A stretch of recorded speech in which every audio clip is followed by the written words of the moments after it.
राम लक्ष्मण बोला हो, ए जी कहाँ बैठे दशरथ समाधि, ए जी कहाँ बैठे दशरथ समाधि, ए जनक रमाड़ा में हीरा जदी, ए जनक रमाड़ा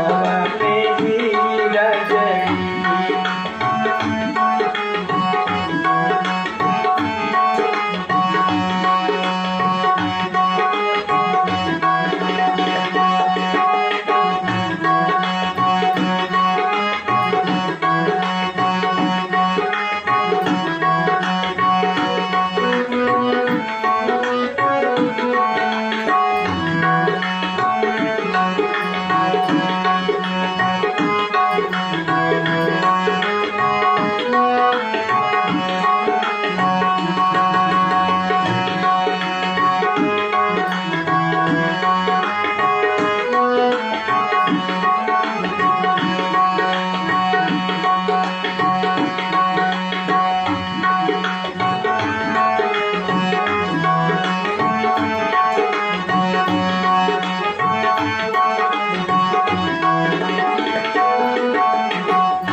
राम लक्ष्मण बोला हो,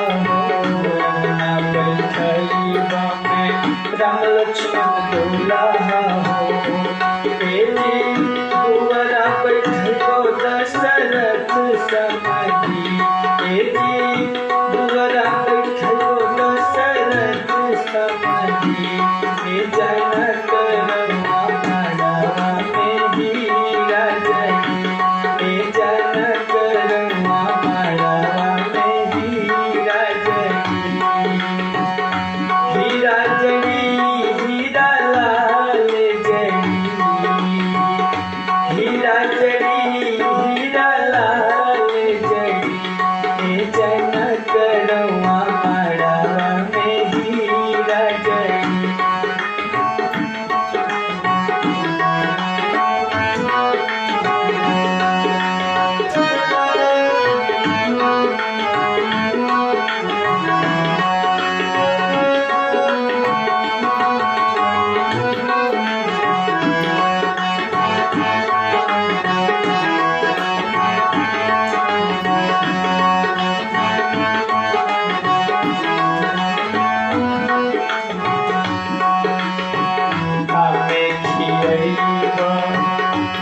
लक्ष्मण बोला हो,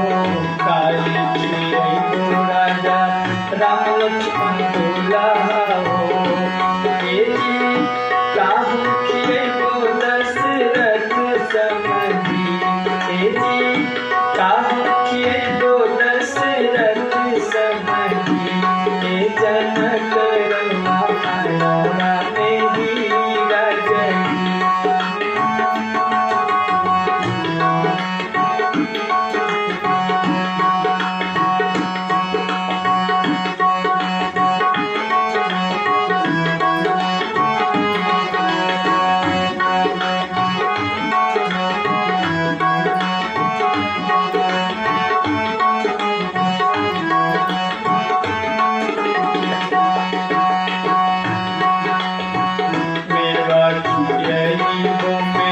राम लक्ष्मण दुल्हा हो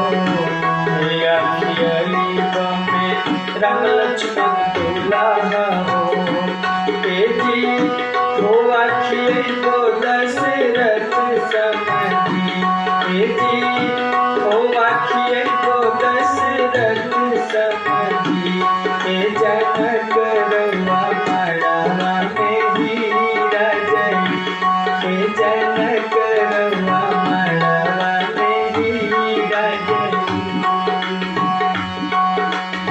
खाने पीने की व्यवस्था तो हो गई, लेकिन मन में विचार आ रहा है दुल्हा और सती का विदाई कैसे करेंगे। कैसन विदाई करबो राम लक्ष्मण दुल्हा हो कैसन विदाई करबो राम लक्ष्मण दुल्हा हो तेरी